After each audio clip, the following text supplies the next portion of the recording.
चलिए आज एक ऐसी कहानी की परतें खोलते हैं जिसमें आतंक है, बेबसी है और फिर 23 साल के लंबे इंतजार के बाद लिया गया एक ठंडा बदला है।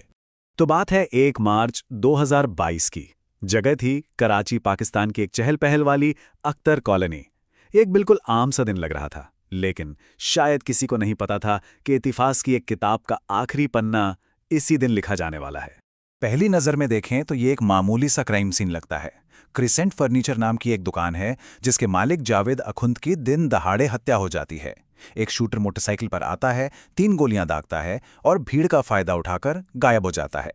लेकिन क्या ये वाकई कोई मामूली कारोबारी रंजिश थी, या फिर ये उस खौफनाक नाटक का आखिरी सीन था जो 23 साल पहले शुरू हुआ था? क्योंकि मरने वाला ये जावेद अखुंद कोई आम दुकानदार नहीं था। उसका असली नाम था ज़हूर मिस्त्री। 1999 में हुए IC 814 प्लेन हाईजैक का एक हाईजैकर। तो इस पूरी कहानी की गुत्थी को सुलझाने के लिए हमें टाइम में थोड़ा पीछे चलना होगा, पूरे 23 साल पीछे, उस एक घटना पर जिसने पूरे देश को सकते में डाल दिया था। याद कीजिए 24 दिसंबर 1999 का दिन। इंडियन एयरलाइंस की फ्लाइट IC 814 काठमांडू से उड़ती है और कुछ ही देर में उसे हाईजैक कर लिया जाता है। अगले 8 दिन, वो 8 दिन तक ये प्लेन और उसमें बैठे 170 से ज्यादा लोग एक खौफनाक सफर पर थे, जो एक देश से दूसरे देश भटकता रहा। इस सफर के दौरान प्लेन अमृतसर में भी उतरा। यह हमारी अपनी धरती थी। हमारे पास एक मौका था सिर्फ 45 मिनट का इस पूरे संकट को यहीं खत्म करने का, लेकिन दिल्ली में बैठे लोग फैसला ही नहीं ले पाए और इसी सोच विचार में वो सुनहरा मौका हमारे हाथ से फिसल गया। और इस कन्फ्यूजन का अंजाम बहुत भयानक हुआ। प्लेन के अंदर ज़हूर मिस्त्री ने अपनी दरिंदगी दिखाई। उसने 25 साल के एक नौजवान रूपन कत्याल की बेरहमी से हत्या कर दी। ये इस हाईजैक में हुई पहली और आखिरी मौत थी और इसने पूरे देश को बता दिया कि उनका सामना कितने वहशी लोगों से है। अमृतसर में मौका गंवाने के बाद दुबई में एक और उम्मीद जगी। हमारे NSG कमांडो एक्शन के लिए बिल्कुल तैयार थे, लेकिन इस बार कूटनीति बीच में आ गई। UAE सरकार ने अपनी जमीन पर किसी भी तरह के खून खराबे की इजाजत देने से साफ इनकार कर दिया। एक बार फिर हमारे हाथ बंधे रह गए। और अब प्लेन पहुंचा अपने आखिरी पड़ाव पर, कंधार, अफगानिस्तान। उस समय ये तालिबान का गढ़ था और यहां खेल के नियम पूरी तरह बदल चुके थे। प्लेन के लैंड करते ही उसे तालिबान के लड़ाकों ने चारों तरफ से घेर लिया। वो दुनिया को दिखाने के लिए तो सुरक्षा का नाटक कर रहे थे, लेकिन असल में वो हाईजैकर्स के लिए एक शील्ड बन गए थे। भारत से गई बातचीत करने वाली टीम के लिए हालात बेहद मुश्किल और खतरनाक थे। इस टीम में भारत के सबसे तेज दिमाग थे, रॉ के विवेक काटजू और IB के अजीत डोभाल। जी हाँ, वही अजीत डोभाल जो आज हमारे नेशनल सिक्योरिटी एडवाइजर हैं।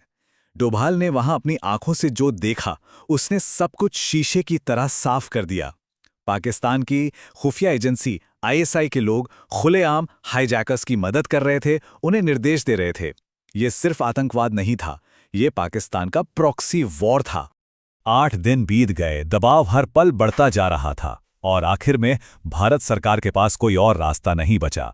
बंधकों की जान बचाने के लिए एक बहुत ही दर्दनाक समझौता करना पड़ा। अपने लोगों की जान के बदले में हमें अपनी जेलों से 3 खूंखार आतंकवादियों को रिहा करना पड़ा। उनके नाम थे मसूद अजहर, उमर सईद शेख और मुश्ताक अहमद जरगर। ये एक ऐसी हार थी जिसे देश शायद ही कभी भूल पाए। लेकिन कंधार की उस हार ने भारत की सुरक्षा नीति को हमेशा के लिए बदल दिया। कहते हैं उस दिन अजीत डोभाल की आंखों में हार नहीं बल्कि एक इरादा था, एक नए आक्रामक सिद्धांत को बनाने का इरादा। देखिए, पहले क्या होता था, हम बस बचाव करते थे। कोई घटना होती तो हम डोजियर सौंपते थे, विरोध जताते थे। लेकिन डोभाल सिद्धांत इसका ठीक उल्टा था। इसका फंडा सिंपल था, रिएक्ट मत करो, प्रोएक्टिव बनो। शोर मत मचाओ, सीधे जड़ पर हमला करो। और इस नई सोच के दिल में एक ही विश्वास था। संदेश बिल्कुल साफ था, वक्त बीतने से तुम्हारे गुनाह माफ नहीं होंगे। भारत इंतजार करेगा, लेकिन हिसाब बराबर जरूर करेगा। और इसी सिद्धांत के तहत शुरू हुई ज़हूर मिस्त्री की तलाश। ये कोई आम ऑपरेशन नहीं था, ये एक लंबा और सब्र का खेल था जो 2 दशकों से भी ज्यादा चला।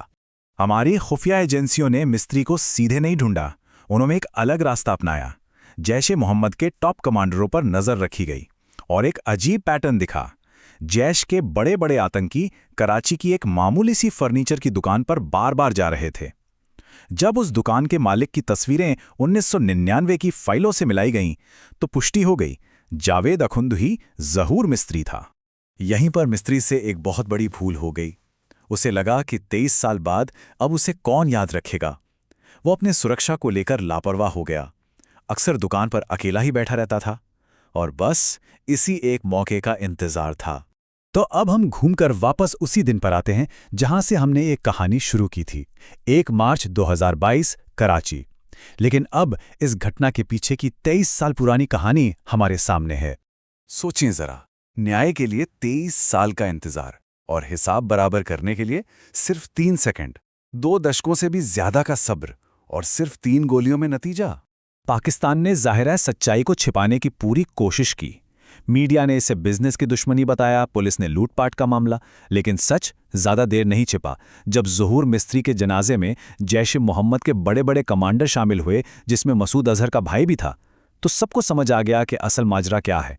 तो आखिर में ये सिर्फ एक हत्या नहीं थी, ये एक संदेश था।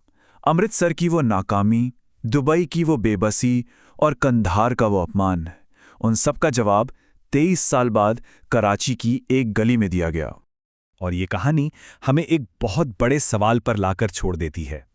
आतंकवाद से लड़ने का सही तरीका क्या है? क्या इस तरह की आक्रामक गुप्त कार्रवाइयां जरूरी हैं या फिर पारंपरिक कूटनीति ही बेहतर रास्ता है? ये एक ऐसी बहस है जो आने वाले कई सालों तक भारत की विदेश और सुरक्षा नीति को दिशा देती रहेगी।